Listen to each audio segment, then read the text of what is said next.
Bonjour, bonjour, bonsoir. Là, j'interviens.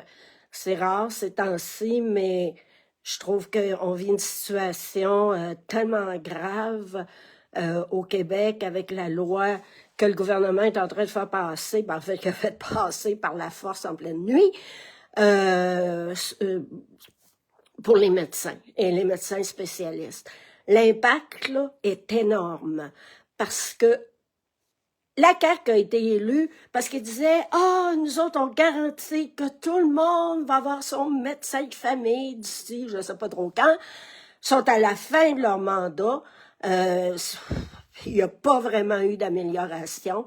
Il y a des gros problèmes au niveau de la santé au Québec, là, des heures d'attente dans les urgences. Là. Moi, je sais que les Français se plaignent du système, là, mais ça n'a tellement rien à voir avec ici. Et puis... là, le gouvernement a passé une loi, il diminue leur salaire, il coupe des salaires, puis il améliore rien en plus. Et là, ce que ça a comme impact, c'est que les médecins vont partir. On a des génies ici, on a des grands médecins. Là, ce qui m'a fait sauter ce soir, c'est que le docteur Fortin, qui est neuro-oncologue, neurochirurgien, pharmacologue aussi, pense vraiment à s'en aller. Et ça, c'est une perte énorme. À Sherbrooke, il y a de très grands médecins. Ce médecin-là, il enseigne à l'université. Il est le plus aimé au département de médecine. Il a fait des recherches incroyables.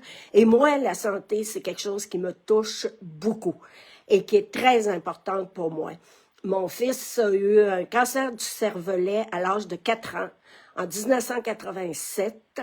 Et franchement, les cancers du cerveau à cette époque-là étaient vraiment pas connus. Les traitements étaient massifs et il y avait tellement peur qu'il meure qu'il en mettait des doses épouvantables et les séquelles, on n'appelle pas, c'est énorme. Alors que lui, ce médecin-là, a franchi la barrière céphalique, en tout cas, là, parce qu'on peut pas... T'sais, si tu as mal à l'estomac, tu peux prendre des médicaments pour l'estomac, ça va aller dans l'estomac. Mais pour le cerveau, ça y va pas. Alors, ça s'appelle... fait que ça fait que les cancers du cerveau sont très difficiles à traiter. Et lui a trouvé une méthode qui fait qu'ils vont insérer de la chimio juste là où sont les cellules cancéreuses. Et donc, tout le corps subit pas ces effets-là. C'est plus de la radiothérapie, ce qui était énorme. Et lui, je l'ai vu, le docteur Fortin, dans la semaine des neurosciences. Et à Sherbrooke, il y a eu la semaine des neurosciences et il y avait un débat sur l'intelligence artificielle parce que lui, le cerveau, là, c'est vraiment son domaine. Et en fait, fait que tout ce qui touche le cerveau l'intéresse. Il est calé, il est tellement brillant, il est calé dans tout. Il a écrit je ne sais plus combien de livres, Le cerveau, l'univers dans votre tête. Il a écrit Allumé. J'écoutais des conférences qu'il y a de lui sur YouTube et il y a une approche très holistique, ce qui est vraiment rare. De la personne. Je veux dire, il voit tout, l'alimentation, l'état psychologique, en fait, tout ce qui devrait être, selon moi, fait tout le temps. Alors lui, il pense à s'en aller en Colombie-Britannique. Là, vraiment, il était écœuré de se faire traiter de paresseux. En tout cas, si lui est paresseux, là,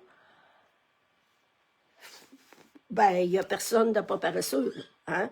Parce qu'il fait des conférences, il écrit des livres, il y a eu des prix, des honneurs à pu finir, il fait de la recherche, il enseigne, il opère, il est médecin. Bon, alors là, le gouvernement, là, ce qu'il a réussi en disant tout le monde va avoir son médecin de famille, le résultat des courses, c'est que les superbolés s'en vont. C'est ça qui arrive. Déjà que c'était compliqué avoir un médecin ici, déjà que ça prend des années pour une chirurgie, là, le gouvernement, tout ce qu'il a réussi à faire, c'est rendre la situation intolérable. Il y a des cliniques médicales qui vont fermer. En plus, les médecins ici s'en vont au privé, ils ont des amendes, je ne sais plus c'est combien, 10 000 $ par jour, je ne sais plus c'est combien. En tout cas, c'est des chiffres astronomiques. Ça n'a aucun sens. Ils veulent les mettre en étau. Le gouvernement les traite comme si c'était des cons. Alors, je ne sais pas, peut-être c'est de la projection, finalement. Mais c'est insupportable. Moi, je veux m'en aller.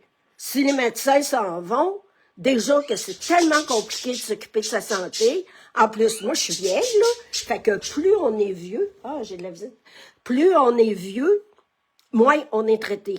Alors là, je veux dire, il ne reste plus rien qu'à crever. C'est ça que le gouvernement veut. C'est ça. C'est vraiment intolérable la situation actuelle. Les médecins ils sont furieux. Moi, j'ai une personne que je connais qui a une maladie grave. Hey, son médecin, il téléphone à 11 h le soir. Hey, il est paresseux, hein? Hey, tabarnouche, il faut rien, lui, dans la vie, là, c'est sûr. T'sais, vraiment, là, c'est incroyable ce que le gouvernement est en train de faire. Je ne sais pas ce qu'il veut. Il veut que la population crève. Il veut... qu'est-ce qu'il veut?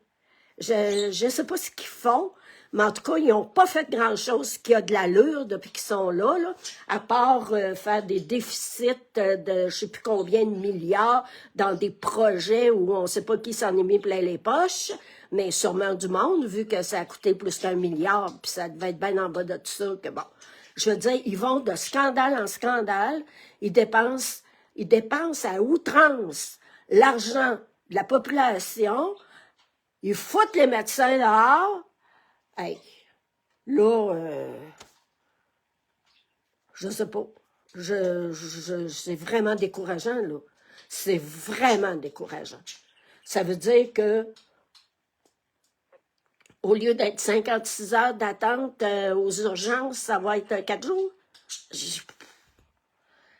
C'est horrible. Il faut vraiment que la population réagisse à cette loi-là. Il faut qu'on garde nos génies. On en a. On a d'excellents médecins au Québec. On a d'excellents à Sherbrooke. Faut juste pas les perdre, puis avoir un minimum de respect et de gratitude envers eux, au lieu de les traiter comme des voleurs qui foutent rien. Là, ça n'a aucun sens. En tout cas, j'espère qu'il va se passer quelque chose. J'espère que la population va réagir, parce que là, ça allait déjà tellement mal dans le système de la santé. C'est difficile à imaginer que ça puisse aller plus mal que ça, là. On va avoir besoin de Médecins sans frontières. Fait que voilà, c'était mon coup de sang de la journée, là. Bonne soirée.